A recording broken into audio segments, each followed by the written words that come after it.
Yo, it's Sway. Sway. Sway. Sway. Sway. Sway. Sway. In the morning. In the morning. In the morning. In the morning. In the morning. In the morning. Only on Shade 45. Wake your fuck ass up. Yeah. Bitches. John Belushi, man. You missed that guy?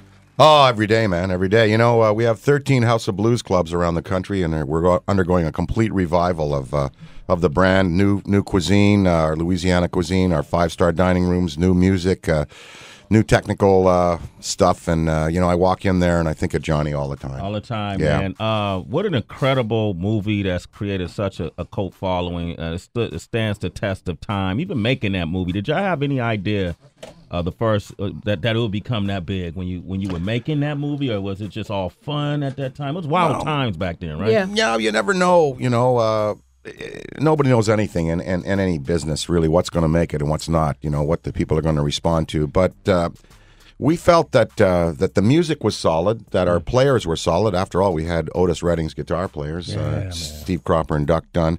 And then when, you know, James Brown and Aretha Franklin agreed to be in the movie, it was like they recognized that we were respecting and venerating, and that we were paying tribute to the great R&B artists of the time and to African American culture, and they got that.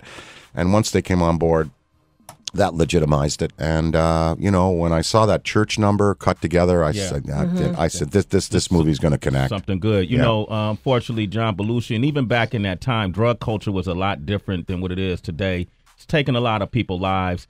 In rap music today, there's a lot of promotion of a drug called Molly and just drugs in general. What advice would you give to the artists that are putting that kind of content in their music, and even the consumer that's probably following that lead?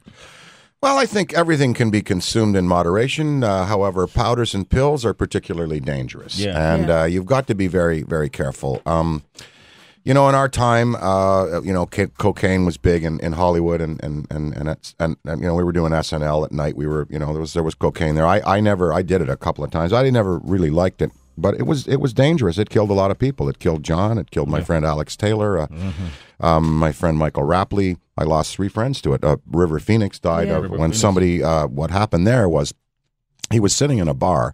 Somebody brought this Persian junk in and said, "I got this great Persian junk." And River was totally contemptuous of this guy. And he looked at this bag, and he hated this guy, and he didn't want to do any junk. And he looked at, "Oh yeah, it's good." And he just kind of put some on his nose, and "There's your junk," and threw it back at him. Like he did it as a protest. It wasn't like he was consuming it. He was like just spitting in this guy's face. But by the time he hit the sidewalk, he was dead because it was so strong. Wow. It dropped him like that. Wow. And he was contemptuous of it and didn't want it in the end. I'm not sure what drug you're referring to. Is it an ice? Molly? It's like purified ecstasy. Oh yeah. Okay. Well, that really acts badly upon the hypothalamus and does a lot of things to the back of the brain. Yeah. I think you'd be wanting to have maybe some of my zero additive Crystal Head vodka. Yeah, baby. And that's what I like. And a bit of chronic, maybe, you know, a little greenie. You know, a little greenie ain't bad now and again. Smoke you know, on Keisha. Well, it's just, you know, it takes care of the aches and pains, and nobody died on it. You know, and you'd have to smoke a lot to die. But powders and pills generally, I think, are the end of the world. Do you? Me too. Dan Aykroyd, you heard it here first. Do you still partake in that cannabis? I do occasionally. Yes, I do. Yeah, occasionally. I mean, I was a member of a police department for a while. Mm-hmm. I served for 16 years with the City of Harahan Police Department in Harahan, Louisiana. I served under 2 chiefs. I was an executive advisor to the department. We had some great programs. I'm a big fan of police and law enforcement, but I think that that marijuana laws take up a lot of their time, and I think that legalization would free up a lot of police resources.